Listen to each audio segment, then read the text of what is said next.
Ce journal vous est offert par le FPI, Fonds de promotion de l'industrie, votre partenaire privilégié pour la réussite de vos projets.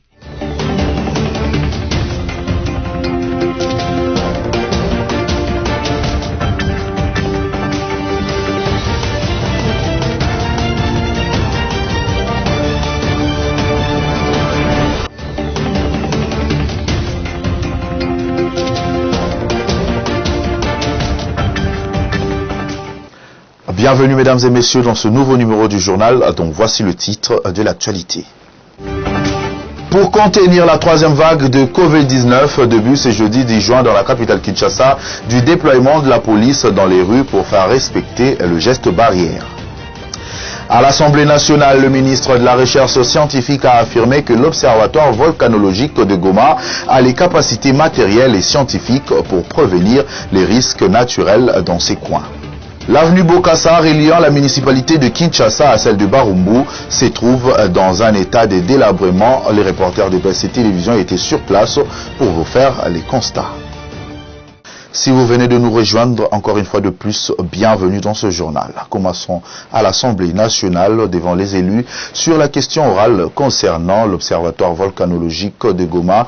Le ministre de la Recherche scientifique, José Panda, a affirmé que l'OVG a des capacités scientifiques et matérielles pour assumer sa mission de surveiller le risque naturel lié au lac Kivu et au volcan de Virunga et Nyiragongo. On l'écoute. A présentement des capacités scientifiques, techniques et matérielles pour assumer sa mission consistant à gérer et surveiller les risques naturels liés au lac Kivu et au volcan de Virunga, particulièrement les Nyiragongo.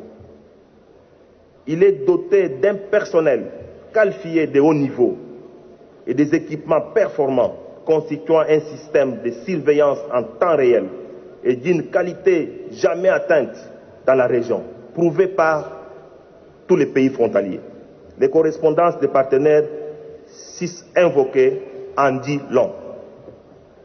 Ce matériel qui a fonctionné avant, pendant et après l'éruption volcanique du 22 mai dernier et qui continue à fonctionner n'est ni défaillant ni en panne.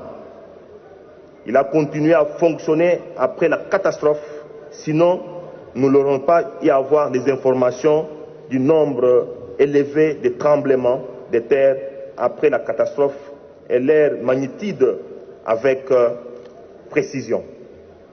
Il y a lié, honorable président, de noter que toutefois les relevés, les caractères exceptionnels, sinon surnois de la dernière éruption volcanique.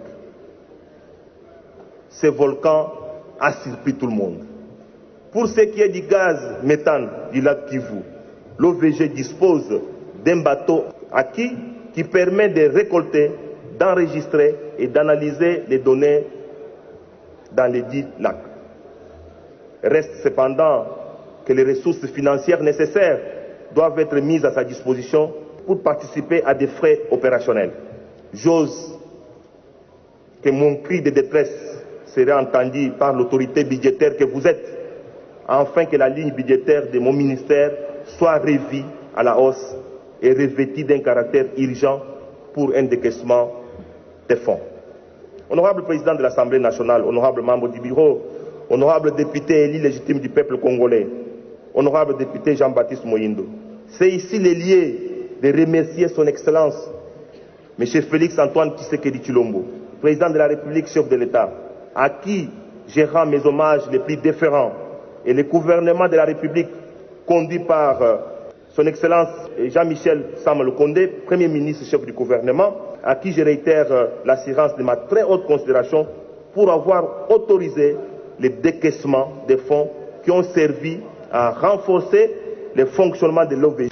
En sécurité, au cours d'une conférence de presse tenue mercredi 9 juin 2021 par le ministre de la Communication et Médias, Patrick Mouyaya, le bilan de l'état de siège décrété par le chef de l'État, Félix-Antoine Tshisekedi Tshilombo, a été jugé positif un mois après son intronisation.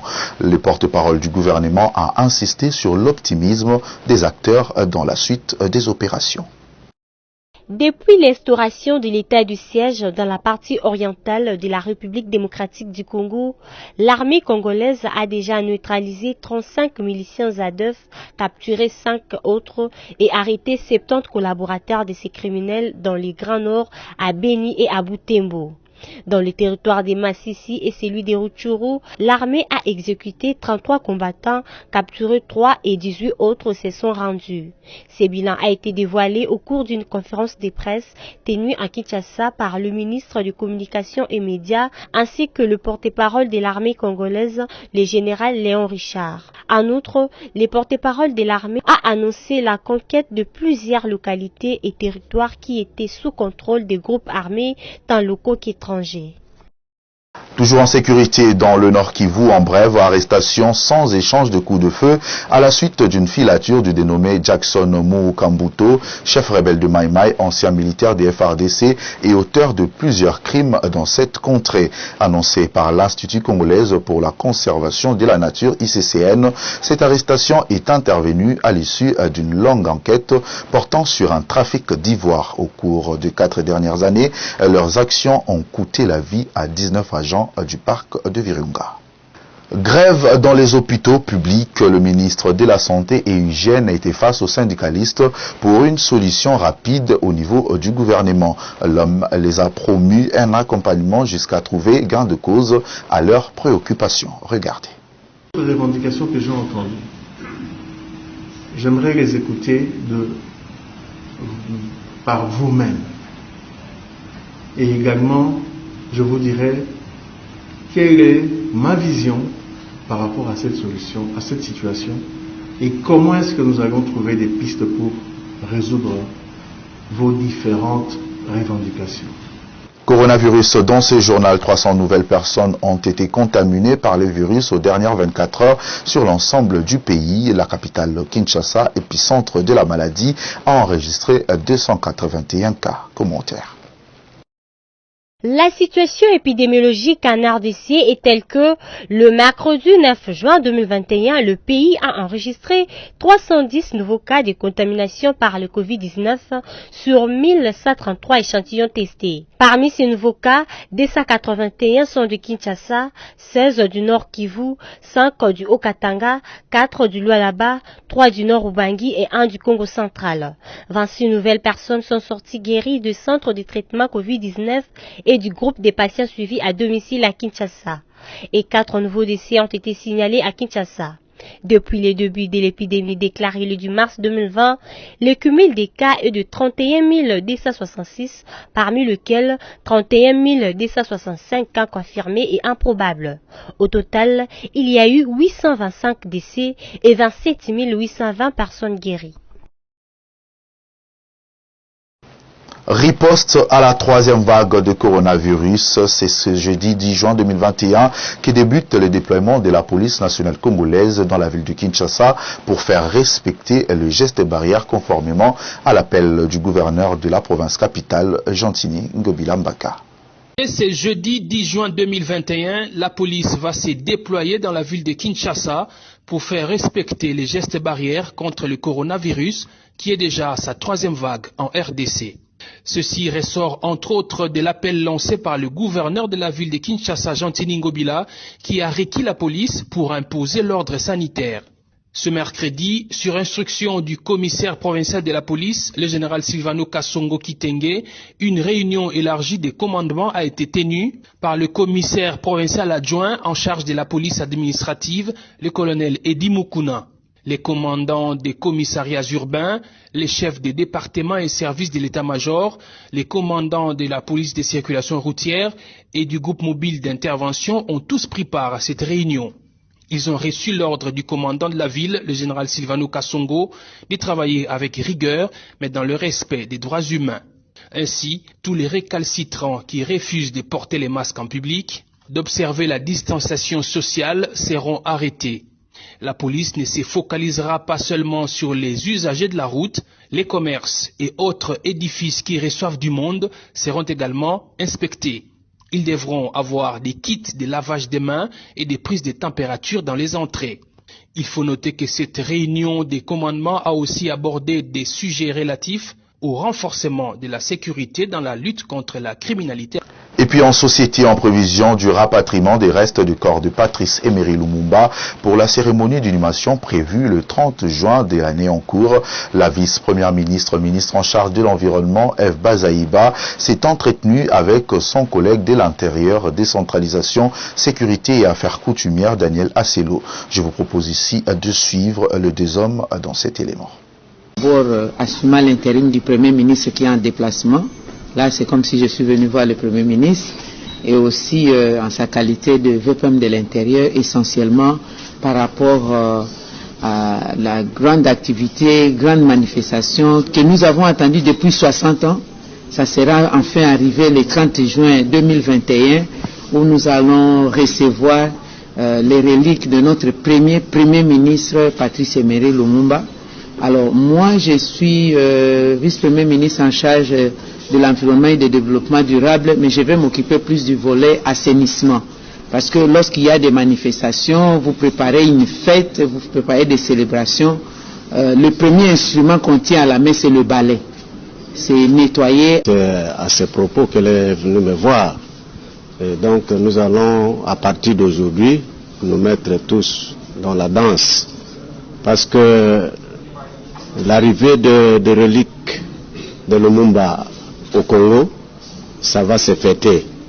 Nous avons attendu 60 ans durant, et vous savez que même dans nos familles, lorsque un parent atteint un certain âge et qu'il meurt, c'est une fête. Le Congo était en train de pleurer 60 ans durant, et lorsque le corps de Lumumba symboliquement arrive ici, nous allons fêter. Toujours en société, l'avenue Bokassa reliant les communes de Kinshasa et Barumbu a atteint un niveau de dégradation alarmant. C'est ce qui justifie la descente sur le terrain de l'équipe des reporters de BSC-TV pour recueillir le propos de quelques riverains de ces coins de la capitale. Alice Kabangou et Généreuse Essengo. Les usagers de l'avenue Bokassa, dans la commune de Barumbu et Kinshasa, ont exprimé leur mécontentement ce jeudi 10 juin au micro de votre rédaction. Ils décrient le tas piteux de cette chaussée devenue impraticable. Cette avenue est abîmée depuis plus de 2 ans. Cela crée des accidents. Nous demandons aux autorités de nous trouver une solution pour cette route. Cette avenue est détruite à cause des personnes qui l'ont construite. Avant les élections, elle était très délabrée.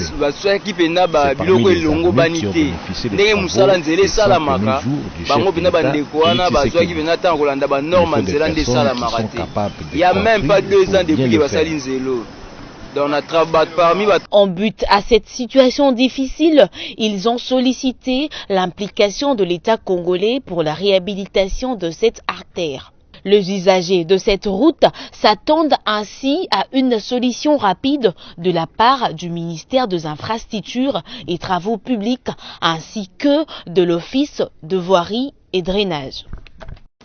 Parlons sport pour finir. Le Sa Majesté Sanga Balende a surclassé l'association sportive Dauphin Noir des Goma mercredi 9 juin 2021 au stade de Martyrs de la Pentecôte sur une marque de 2-1. Sami Bosongo vous en dit plus. Le Dauphin Noir de Goma n'a pas maintenu sa dynamique de victoire face à Sa Majesté Sanga Balende lors du match de mercredi 9 juin au stade de Martyrs de Kinshasa dans cette phase de retour finissante de la 26e édition de la Vodacom Ligue 1. Les Anges et Sang de Mbuji Maï se sont imposés par des scores de 2-1 grâce à des réalisations de Samuel Foura et un but contre son camp d'un défenseur de l'AS Dauphin Noir. Conséquence du score, Sa Majesté Sanga Balende prend la 5e position du championnat avec 47 points, dévançant les Daring Club Motema Pembe qui en compte 46. Du côté AS Dauphin Noir, cette défaite pourrait être lourde de conséquences dans la mesure où le club de Goma a amoindri ses chances de maintien au championnat d'élite. Avec ses 29 points en autant de sorties, Dauphin Noir peut être dépassé par la jeunesse sportive groupe Bazano et les Racing Club de Kinshasa, engagés eux aussi dans la lutte pour le maintien. Par ailleurs, cette rencontre a été organisée à Kinshasa vu que le temps ne devait pas être perdu, étant donné que les deux clubs sont dans les murs quinois. En outre, Sanga Balende, qui va compétir à la 56e Coupe du Congo qui a démarré ce jeudi à Kinshasa, a un nouveau coach. Il s'agit de Chico Mukeba qui a la mission de faire soulever le trophée au club de Mbuji-Mayi. L'autre match joué le mercredi 9 juin, c'est le duel au stade Dominique Dur de Kolwezi dans le Lualaba entre Blessing FC et Lubumbashi Sport. Le club hôte l'a remporté par un but à 0. But sur penalty inscrit aux dernières minutes de la première mi-temps. Les Bénis de Kolwezi, comme on appelle les joueurs du Blessing FC, qui en étaient à leur première expérience en Vodacom Ligue 1, terminent le championnat avec 39 points, tandis que le Lubumbashi Sport termine bon dernier, n'ayant pu glaner que 19 points. Dans l'expectative des résultats de la contre-offensive administrative du tout-puissant Mazembe, dans la dynamique de la vérité du titre, au sujet de l'athlète Matutula, l'AS Vita Club, après 29 rencontres, est leader avec 73 unités et plus 35 de goal average. Le tout-puissant Mazembe, deuxième avec 63 points, plus 35 au bout des 29 duels, et l'association sportive Maniema Union, troisième, position occupée, position occupée grâce à ses 60 points, plus 23 de goal average après 27 affrontements. Ne nous quittez pas, mesdames et messieurs, l'actualité se poursuit avec la revue de presse.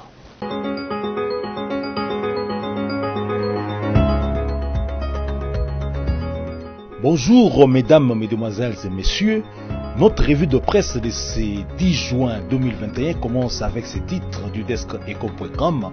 RDC, tout le cuivre produit dans la mine de Kamoa Kakula d'Ivanoé va être exporté vers la Chine. On y lit que la société canadienne Ivanoé Mines a conclu des accords avec Citic Metal, filiale et négociant des Zijin Mining pour vendre chacun 50% de la production de cuivre de la première phase récemment lancée de sa mine de Kamoa Kakula en République démocratique du Congo. Au sujet du dit accord, lit-on encore, Ivanoé a déclaré qu'il n'aurait aucun problème à tenir sa part du marché car le gouvernement de la RDC l'a pleinement autorisé à exporter du cuivre blister et du concentré vers les marchés internationaux. Le permis est intervenu alors qu'Ivanoé a signé un accord de 10 ans avec la fonderie de cuivre de Lualaba, située à l'extérieur de la ville de Kolwezi, pour le traitement d'une partie de la production des concentrés de cuivre de Kamoa. Le mineur a livré ses premiers concentrés de cuivre à Lualaba le 1er juin et recevra les premiers lingots de cuivre blister dans les 30 jours suivant la livraison, a-t-il indiqué. Poursuivons avec sur cette pensée qui s'est intéressée aux affirmations du communiqué du groupe des 13 parlementaires, G13, qui a porté sur la loi sur la Commission électorale nationale indépendante CNI. Le site écrit là-dessus que dans un communiqué daté du 9 juin 2021, le G13 dit avoir suivi avec un vif intérêt le débat et l'adoption en première lecture par l'Assemblée nationale de la proposition de loi organique portant organisation et fonctionnement de la CNI. À l'analyse du travail de l'Assemblée nationale, estime G13, aucune leçon n'a été tirée du passé. Les grandes options de la réforme n'ont pas été retenues dans les textes adoptés par l'Assemblée nationale, dont la noblesse et la force des principes de l'exposé des motifs contrastent fondamentalement avec la vacuité des dispositions de la loi. Documente le site alors qu'il révèle le contenu du communiqué. D'après le G13, il s'agit principalement des questions touchant à l'indépendance de la CNI et de ses membres. Aucun contrôle opérationnel et financier de la CNI, au statut des agents permanents de la CNI comprenant le secrétariat national, les secrétaires provinciaux et les chefs d'antenne d'une part et des agents temporaires d'autre part. Terminons avec cette nouvelle de Béni où la police, à encore radio-capi.net qui livre l'information, a prévenu les habitants. Nous citons: toute personne retrouvée sur les lieux publics au-delà de 22 heures sera traquée comme ennemi. Fin de citation. Selon l'espérance du chargé des communications de la police au commissariat urbain de Béni, Nasson Mourara, cette mesure permettra aux éléments de la police de mener à bien leurs opérations aux heures de couvre-feu sanitaire afin de faire respecter la décision du chef de l'État en matière de prévention de la maladie à coronavirus. Cette troisième vague, par exemple en Ouganda, pays voisin, ville de Béni voisine de l'Ouganda, il y a déjà un confinement. C'est pourquoi la police nationale congolaise, commissariat urbain de Béni, a jugé bon d'appliquer strictement la décision instaurant un couvre-feu à partir de 22 heures chaque jour.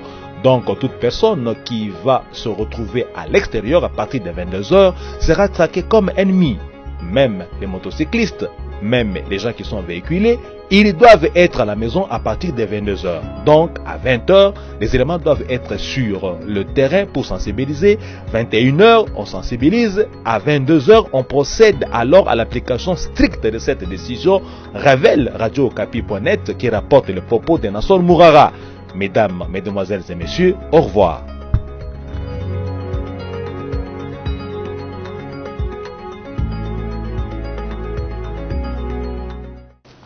Si vous nous avez pris en cours de diffusion, je vous rappelle ici les principaux titres de ce journal. Pour contenir la troisième vague de Covid-19, début ce jeudi 10 juin dans la capitale Kinshasa, du déploiement de la police dans les rues pour faire respecter le geste barrière. À l'Assemblée nationale, le ministre de la Recherche scientifique a affirmé que l'Observatoire volcanologique de Goma a les capacités matérielles et scientifiques pour prévenir les risques naturels dans ces coins. L'avenue Bokassa, reliant la municipalité de Kinshasa à celle de Barumbu, se trouve dans un état de délabrement. Les reporters de BC Télévision étaient sur place pour vous faire les constats. Vous l'avez bien compris, mesdames et messieurs, ce journal est complètement terminé. Restez en bonne compagnie de nos programmes et merci de nous avoir suivis.